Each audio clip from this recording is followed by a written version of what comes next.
It hasn't quite been 2 hours, let alone 2 days since I last quit the game and loaded up this playthrough save file. And the main reason I'm back to doing this now instead of waiting until I'm feeling right as rain is because I forgot to bring something up that I consider to be fairly important in the last part of this playthrough. And that is what I'm talking about in this commentary. It's easy enough to find things to talk about in regards to the game, especially when I'm about to do them, I'm in the process of doing them, or I just finished doing them. But that still leaves a lot of time free where I'm not actually commentating on anything. So I was thinking I should ask you, the viewers, whether I should open up this playthrough as a Q&A of sorts for each part that I upload. This way I can look over any questions that are asked in the comment section and answer the most frequently asked questions in the next part that gets uploaded. I don't know. Let me know what you think in the comments section anyway. If you have any suggestions for what you would like to see happen instead, feel free to leave a comment on those ideas too. Before anybody has a chance to suggest it though, no, I'm probably not going to do a speedrun for this game, like ever. So, please try and avoid asking me that. It's not that I have anything against speedrunners, I just don't like speedruns in general myself. I think they take too much away from the experience of a game, which is kind of contradictory when you think about it, considering how many hours I've put into this game, which I won't go into details on because it's quite embarrassing to think about just how many hours I have spent on this game when I could have been doing something else.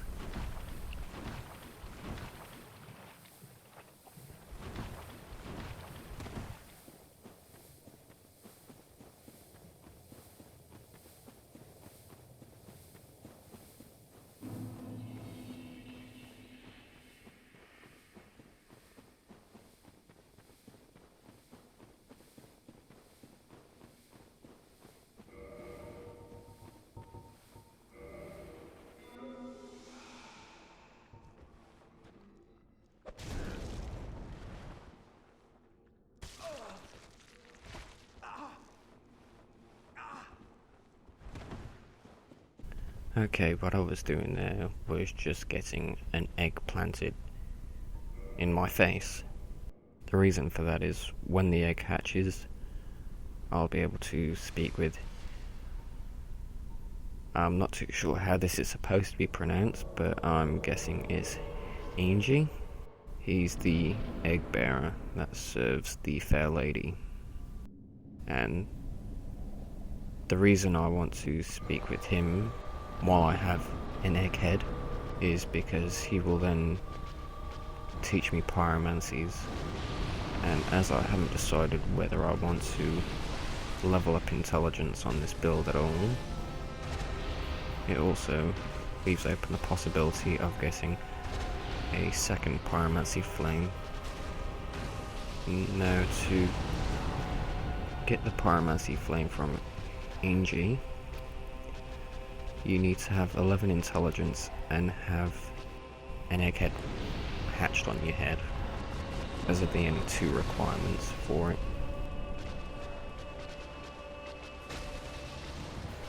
On a slightly different note, I just wanted to let you all know that at some point I'm planning on finishing my Alundra 100% completion playthrough, as well as looking into other games to start recording and uploading footage on.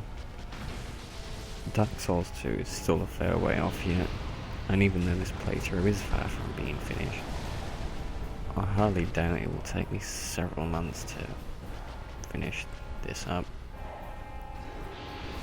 There are a few videos that I may upload from time to time in this game when I'm finished with this playthrough, but I doubt it will be anything more than a bit of random PvP or a tip or trick here and there.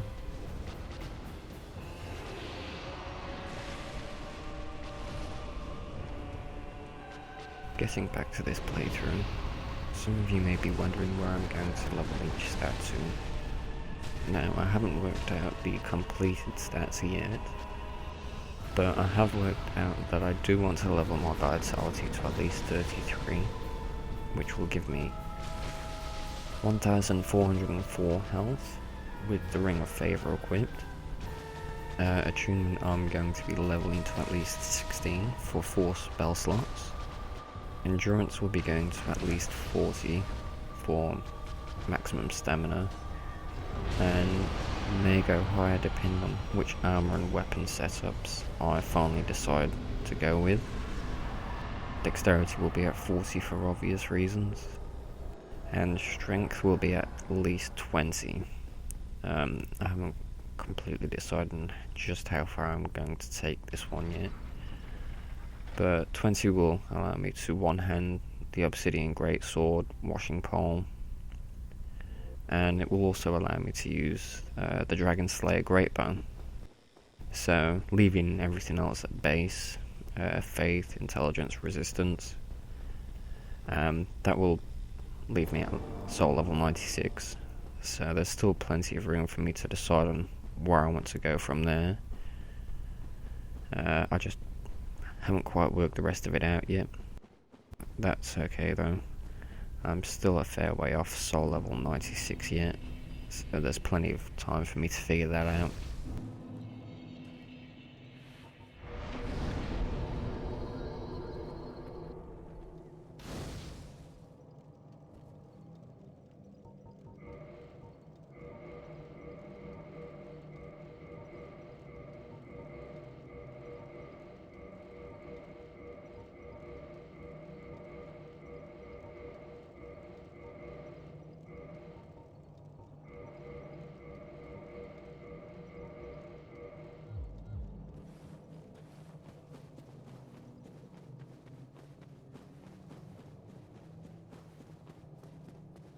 I have a feeling I'm going to regret kindling the bonfire and reinforcing my armor there. If this egghead hatches before I finish the Ceaseless Discharge off, that's 10,000 souls that I've just lost. That's one of the downsides to being infected with an egg before killing Quelaag. Depending on how much time it takes you to kill Quelaag, you may or may not have enough time to kill the Ceaseless Discharge before it hatches. We'll see how it goes.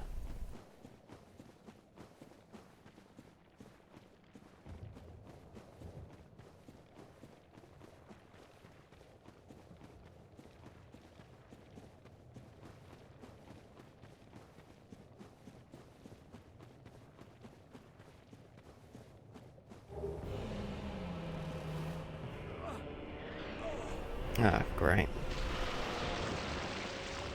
Well, I can say goodbye to 10,000 souls right there. Oh well, I'll make up for it later.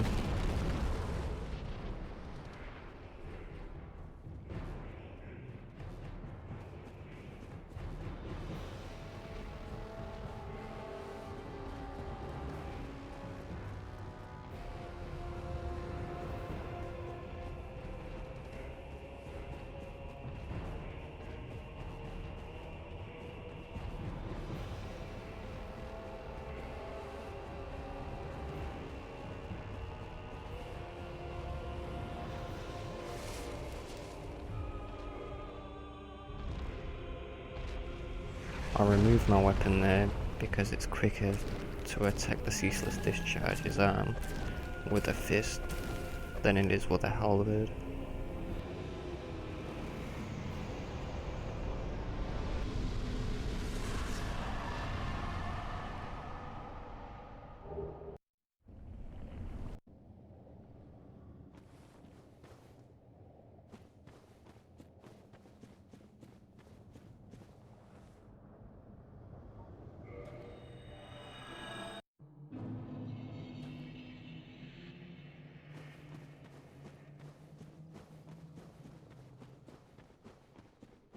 From here, I want to get an egg vermifuge so I can get rid of this egghead and purchase a pyromancy spell before making my way back to Firelink.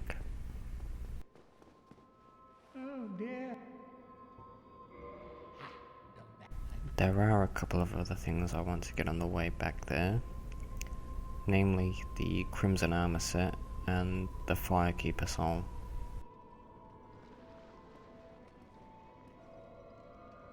There is a chest that contains the Remedy sorcery, but I'll leave that alone for the time being, at least until I've decided whether or not I'll be leveling intelligence on this build at all.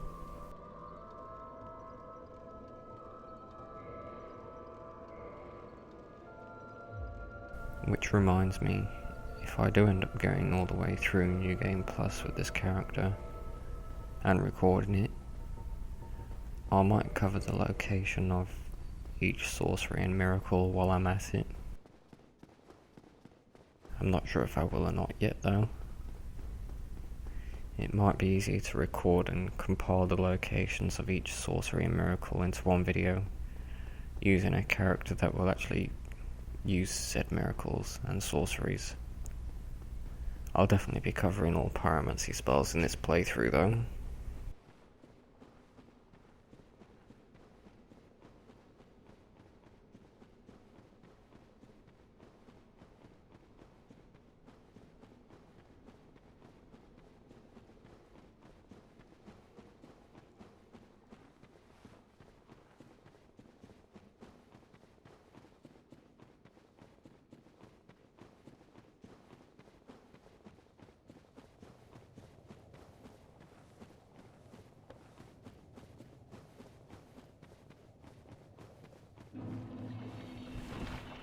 Another thing I'm thinking of doing when video suggestions start being made is picking out a few of them and asking you which one you would like to see me do. I won't pick out anything major while I'm doing this playthrough, but it'll offer a little more variety than just random PvP videos between uploading parts to this playthrough.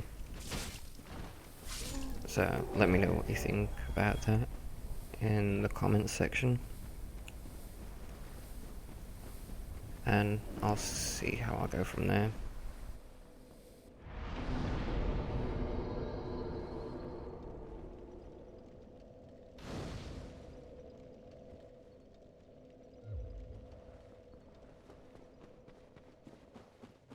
I had to rest at the bonfire there, just in case I'm unfortunate enough to suffer another full death while getting the Crimson Armor set.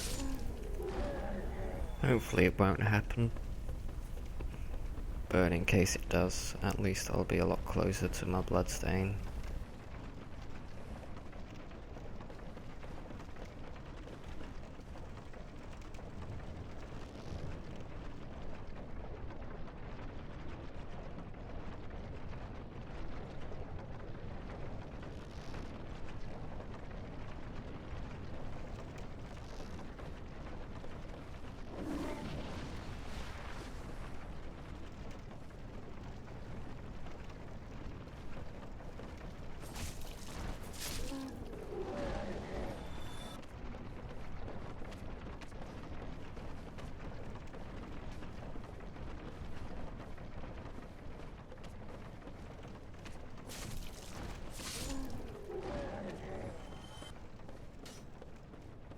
So here we have the Crimson set, and that chest just there has the Remedy sorcery.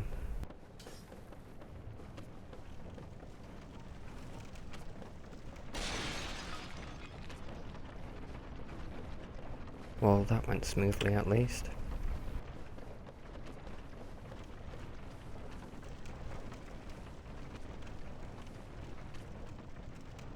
Now for the Firekeeper Soul and Proud Knight Soul Shard.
All that's left for me to do now is to get the key to New Londo ruins and make my way past the infested barbarians and get back to Firelink.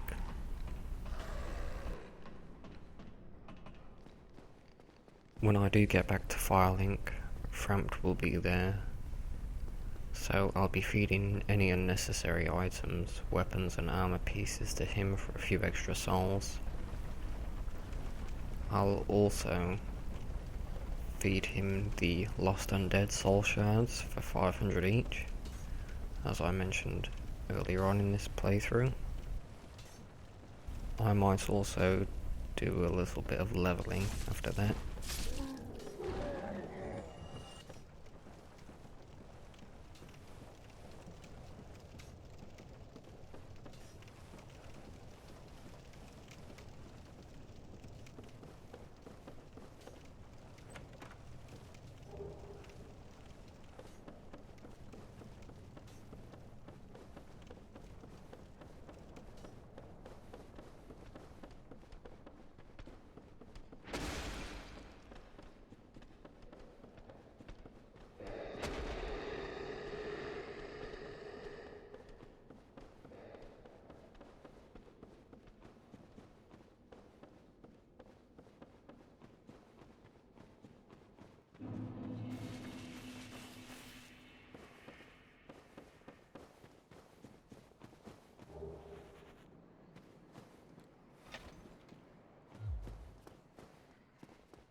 First things first, I'll upgrade my Estus Flask.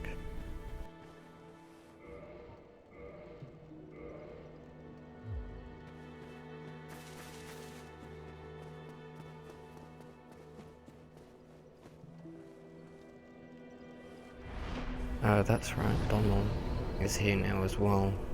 I'll buy the Master Key and a few arrows from him, I think.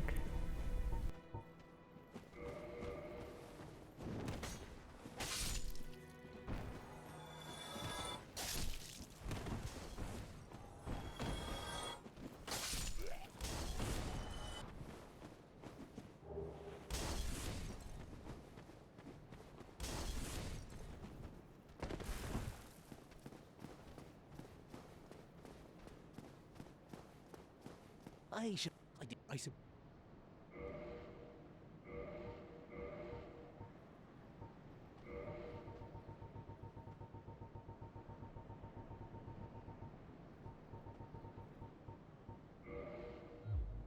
Thank you. 500 should do for a while.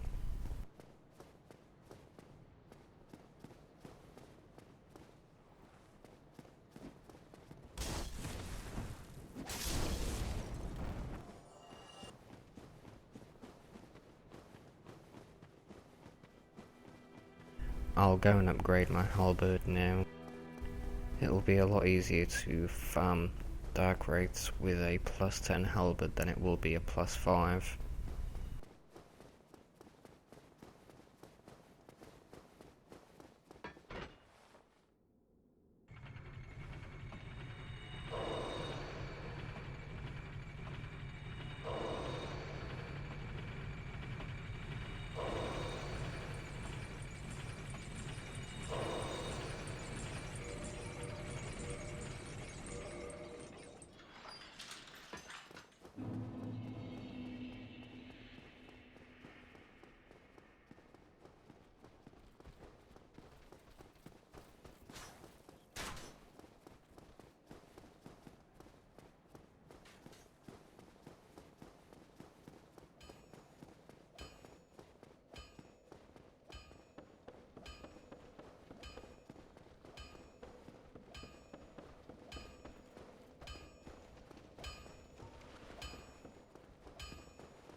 Why not?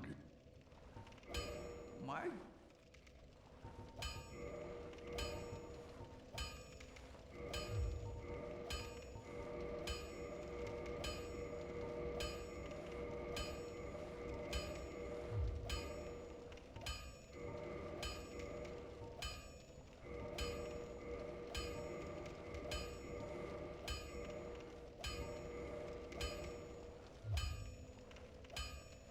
Don't get yourself killed.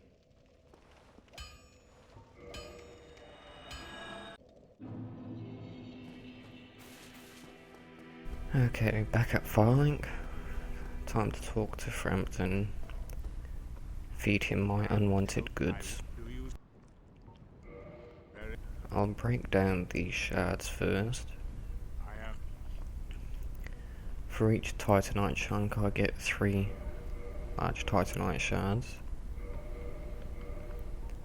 And for each green titanite shard I get 5 titanite shards, which is a great way of farming early on,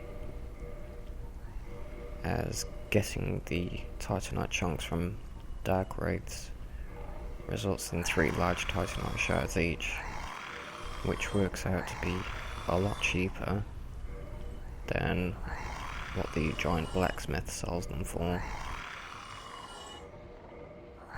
If it wasn't obvious already, once I'm finished in Firelink and before I head to Sen's Fortress, I'm going to farm the Darkwraiths until I get a Dark Hand from them.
I'm keeping the Soul of Quailag because I can use that to upgrade a +10 katana to the Chaos Blade.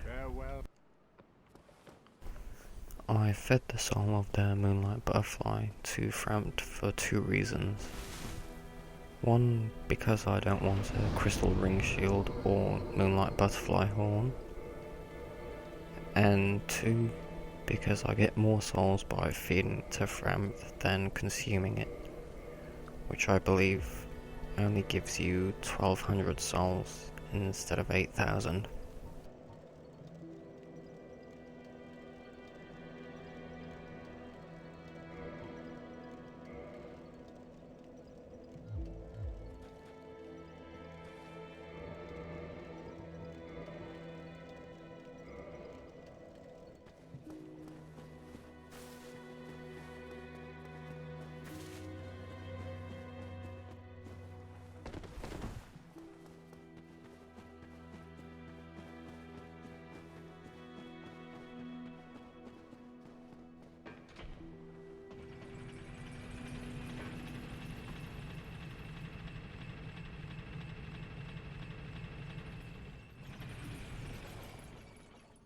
With all of that upgrading and leveling and feeding Frampt items out of the way, it's time to start farming some Darkwraiths.